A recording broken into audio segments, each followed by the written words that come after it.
The thing about experts is that while their advice may be prescient, it is still held hostage by politicians who answer to a domestic constituency which is often unmoved by fact-based analysis.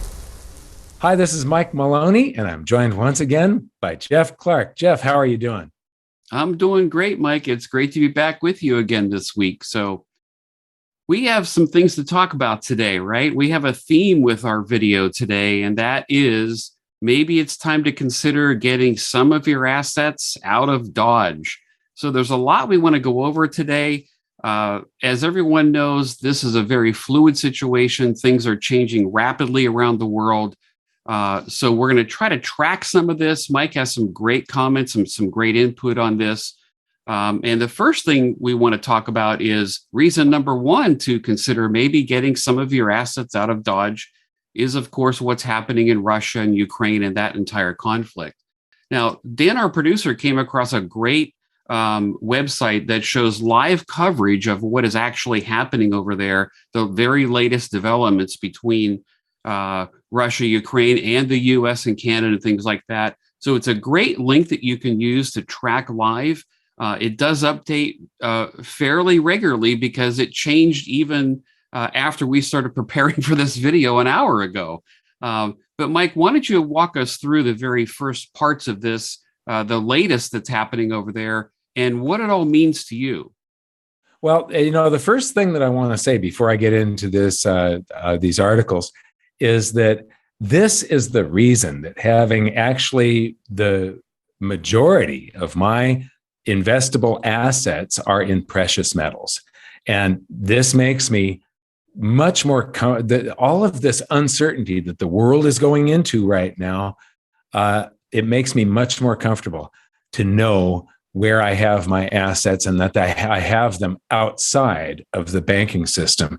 But anyway, this is from the Wall Street Journal. Now, you have to realize that when you're reading any mainstream media outlet in the United States, it's written from a Western perspective, a U.S. perspective. It's going to be a little bit slanted that way and spun that way. So, in preparing for this, I also had, our news guy, Cameron, go and collect some articles from the other side to see how I want the transparency of being able to see how a Russian citizen, what they're being told about this from their media and what we are being told from our media to sort of gain a little bit more transparency. But there is no such thing as transparency and real news anymore. It just doesn't seem to exist.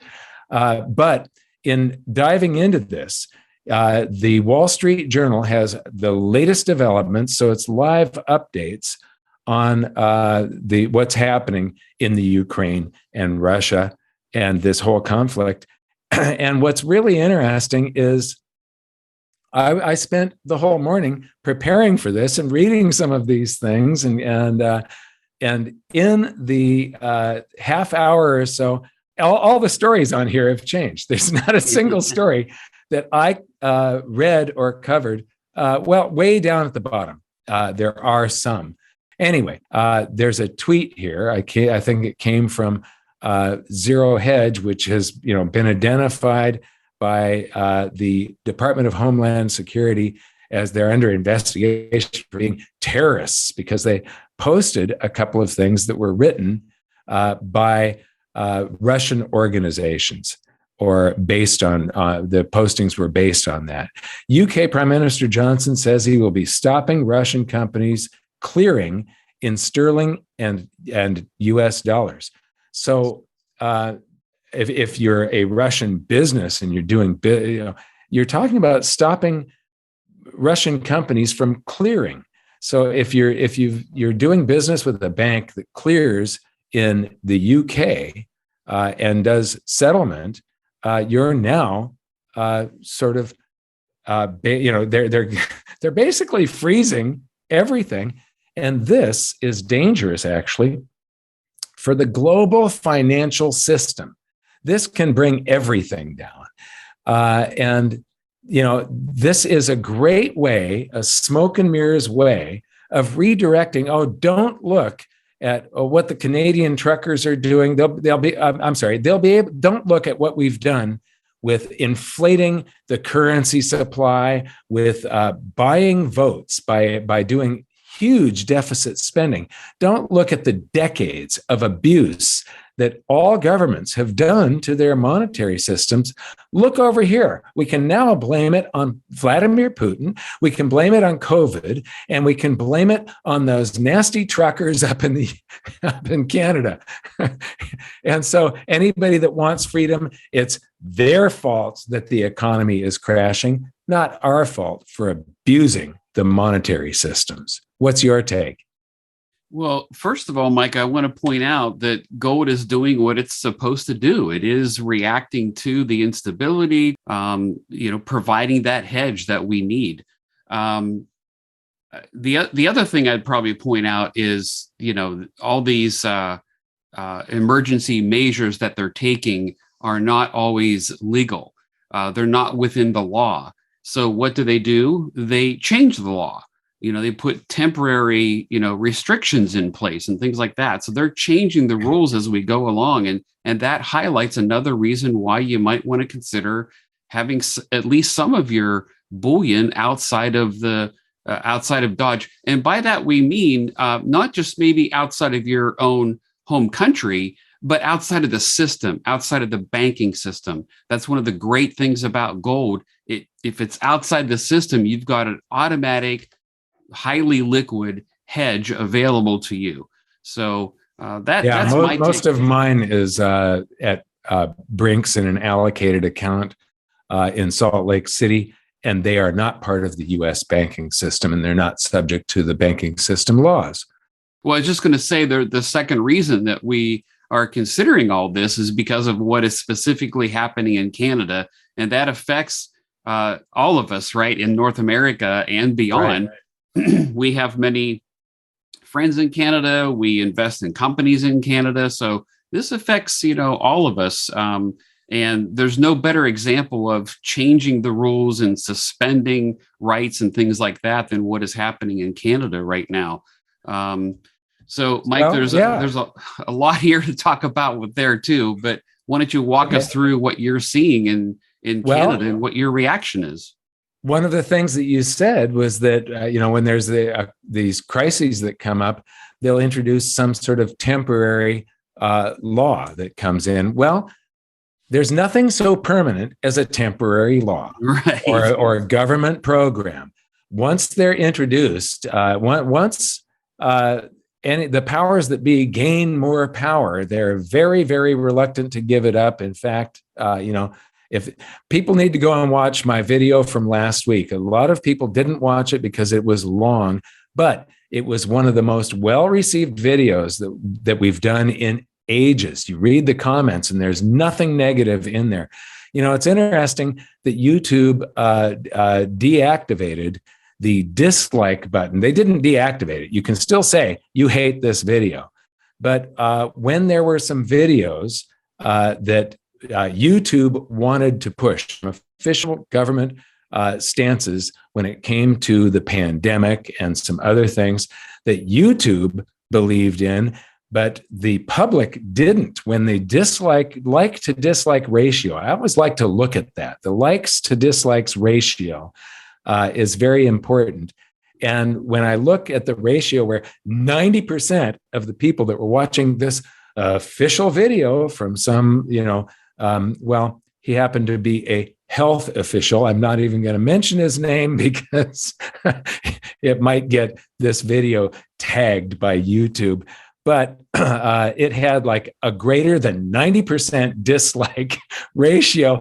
And that is right about that period of time when all of these YouTube videos from official sources that were basically the agenda that YouTube was pushing, when all of those got these super high dislike ratios, that's when YouTube hid the dislike results. You can't see what this ratio is anymore. Typical. But in that theme of there's nothing so permanent as a temporary law, Canada moves to make asset freezing under the Emergencies Act permanent.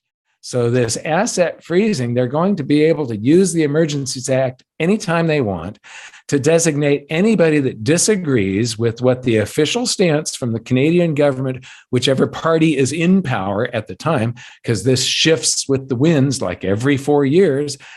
You've got, in the US, every 4 to 8 years, we have different policies and a different agenda. And they can take anybody that they don't like, basically, designate them terrorists, and use this Emergencies Act to then freeze their assets. Moving on. This is a tweet from Wittgenstein, and it says, Jordan Peterson is saying that he was advised by military sources to withdraw his currency, it's not money, from Canadian banks if, and then in quotes, he has any sense and that the situation is far worse than he was informed of. And so that's very interesting. And I always keep a few months of expenses. I want to be able to get by if the banks are, if they're, you go back into the 30s when they declared the bank holidays during the Great Depression, the banks were all closed. You couldn't get, if your assets get frozen or if there's a bank holiday, you need to be able to operate. I'm going to go and get more cash. But in Canada, what they have done has just caused a huge distrust of the banking system. And I believe that this distrust is going to be global. And now we're seeing other countries join this, where the government suddenly uses the currency system as a weapon. And so I'm going to get more cash, but you want to keep it at some place that's not part of the bank. You don't want to put it in a safe deposit box, but you want to keep it someplace that's out of the banking system where you can still get to it easily. The next item is regulators in Canada warn crypto exchanges not to promote self-custodial wallets. And there were tweets from the CEOs of Coinbase and Kraken that advocated self-custody of digital assets. And those tweets are being looked at by the Royal Canadian Mounted Police for violating sanctions put into place to curb the trucker protests in the country. So, having gold and silver out of the system is very important, and having some cash set on the side so that you can operate. I mean, if these people that are having their accounts frozen up in Canada, how do they defend themselves and go and try and get their accounts back if they don't have cash? They have to hire a public defender. They can't make their house payments. They can't make their car payments. This could put them in a very, very bad position. It's interesting when you read what a self-custody wallet is. And these people up in Canada that are trying to seize assets and stuff, they're trying to send messages to all of these crypto wallet providers to turn over the assets or freeze the assets and they're sending back messages saying, I'm sorry, we're just a software provider. We don't have access to or any knowledge of any of the assets of our customers. Because a crypto wallet that is a self-custody wallet is the same thing as having a safe at home with cash in it, and only you know the combination. Nobody else has access to it, and the bank can't freeze it. And then there's another article here. The Royal Canadian Mounted Police Commissioner wants Canadians to report anti-authority internet opinions. And so this is the thought police right out of 1984, the book 1984. The RCMP commissioner urged Canadians to report suspicious internet behavior, including comments by people who express anti-government and anti-law enforcement opinions.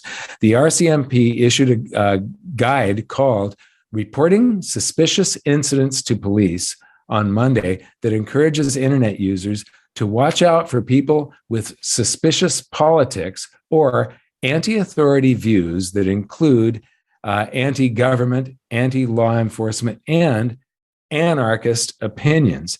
Now, I want to define anarchy because most people do not know what anarch means. To go to the literal translation, you're talking about medieval Latin, or in the original Greek, an means without, arch means leader. Anarch is no leader. What a wonderful world that would be without leaders, because it is these stupid leaders that cause all of these problems. They've got these politicians that gain power need to make their own populations afraid so that of the other side, whichever the other side is. But, I pretty much guarantee there's no specific person in Russia that wants to do me harm. And there's no specific person in Russia that I want to do harm to. If you eliminate the leaders and parties, but we're never going to do that. We have to have a military because they have a military, and they're going to make us scared of their populations. And so we need to do more military spending. And this whole ramp up and posturing is very, very dangerous. Both sides have all of these. They've got giant nuclear arsenals that are 40 and 50-year-old weapons. These are some ancient weapons, and they're all pointed at each other, ready to go off at any moment. And we're escalating. I mean, didn't we learn anything from the 80s? It's like there's all of the stuff that we went through with the Cold War. We didn't learn anything from it. And now we're going right back into that type of mindset. But to go on with this article about the RCMP trying to get people to report to them any suspicious people with suspicious thinking and opinions. So it includes anarchist opinions. So anarchy does not mean chaos and lawlessness. Right. That has nothing to do with the definition of anarchy. Anarchy means without leaders. This includes I inserted the word evil categories, such as the environment and animal rights. This is actually in the piece. The federal RCMP openly endorses bill. They openly endorsed Bill C-36, which would have brought a $70,000 fine or house arrest for internet users suspected of making legal but offensive posts that involve detestation. If you detest or vilification of identifiable groups. The bill died in Parliament. Let me see here. They went on to say, the RCMP went on to say that in Canada, we don't have anything regulating speech.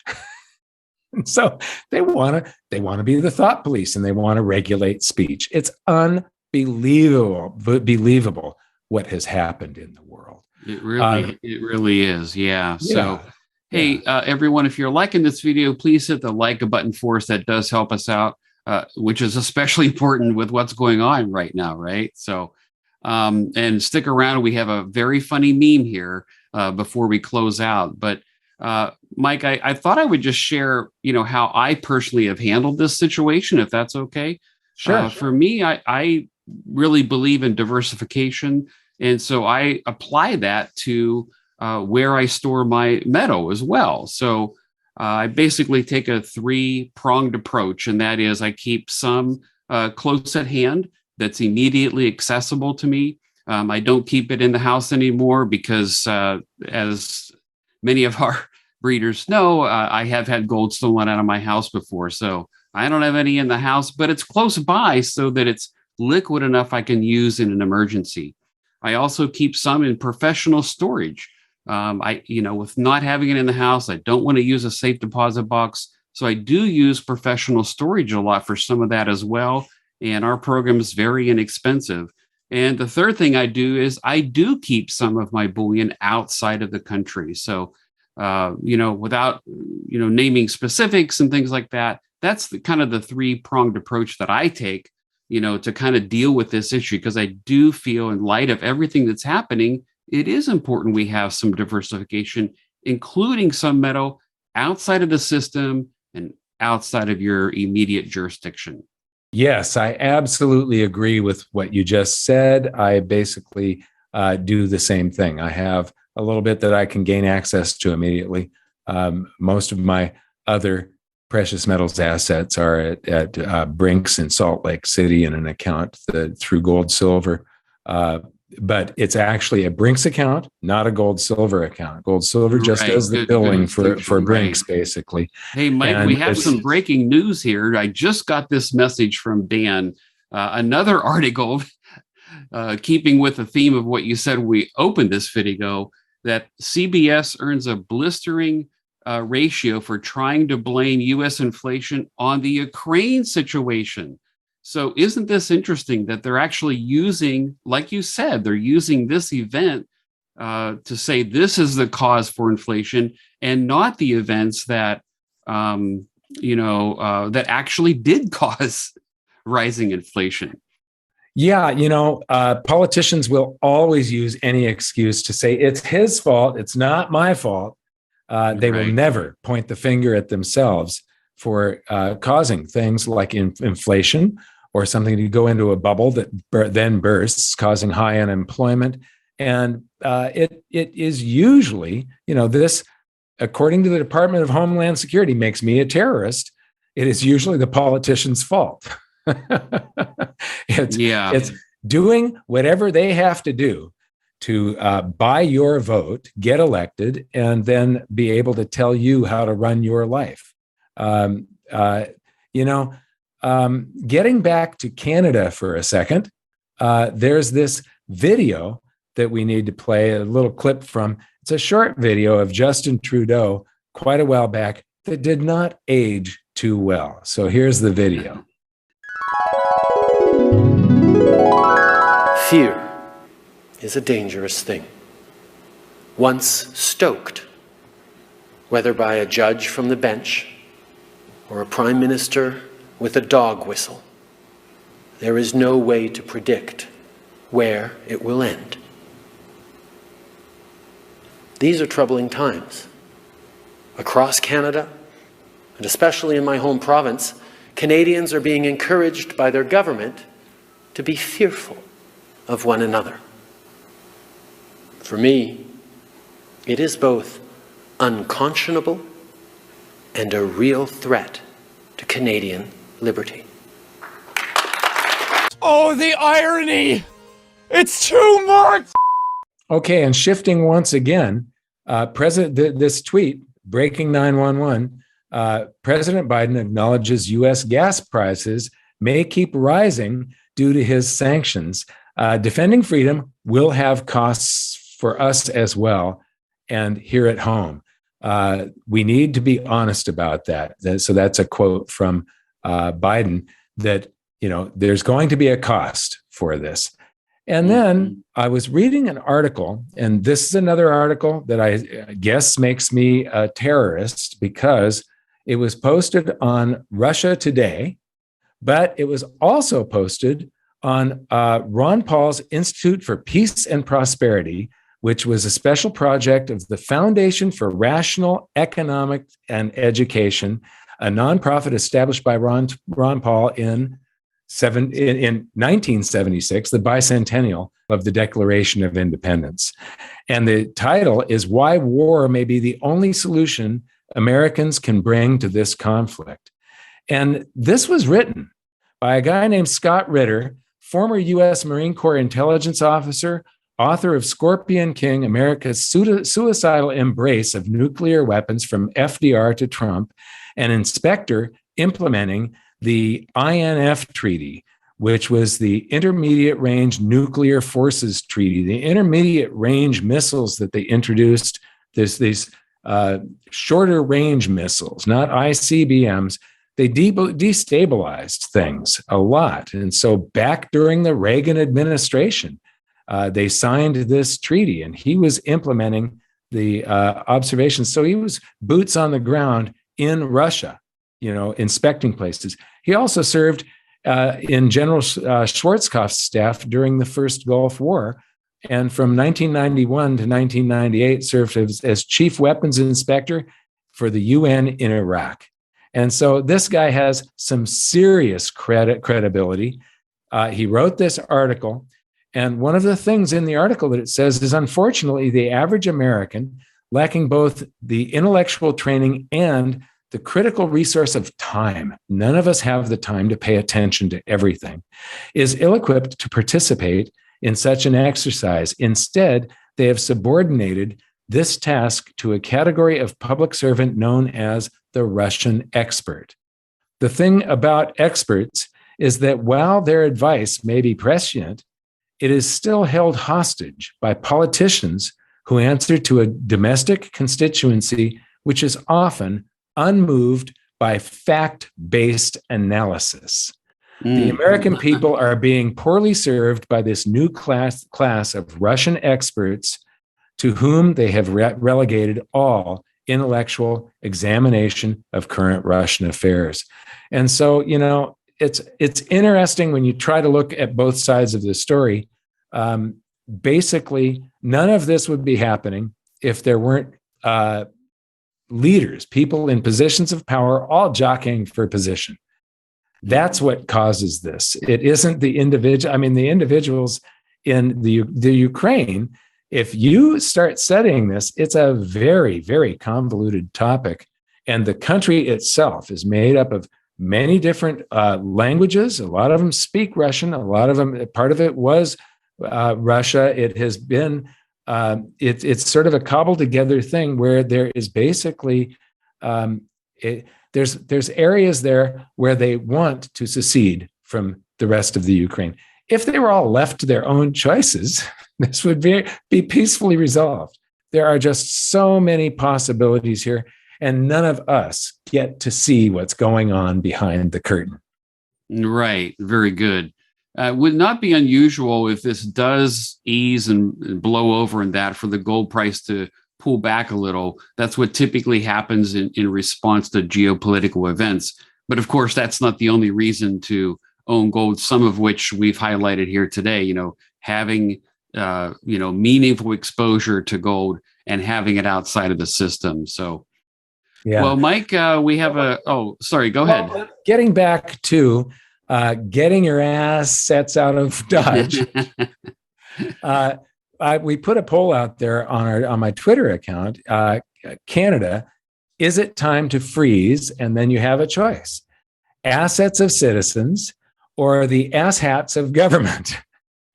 And 93.4% voted for freezing the asshats of government. But it's unbelievable that 6.6% actually voted for freezing the assets of citizens. And then it looks like anything with Canada in the name gets throttled because it got up to 600. It's got 888 votes, but it was taking off like a rocket and then just ran into this brick wall suddenly. And so we are definitely getting throttled on YouTube and Twitter currently.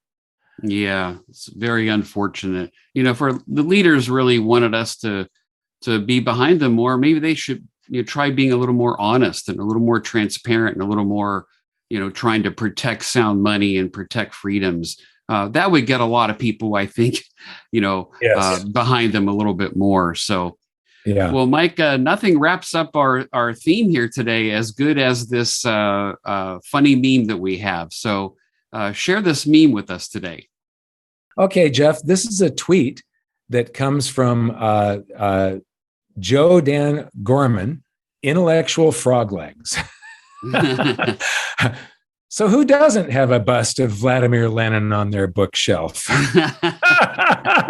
A picture of Klaus and Vladimir in one shot here, his buddy. I want to thank everybody for watching. Thank you, Jeff, for joining me in this video. And goodbye to everybody in the audience. Goodbye, Jeff. It was great to be with you, Mike. See you next time.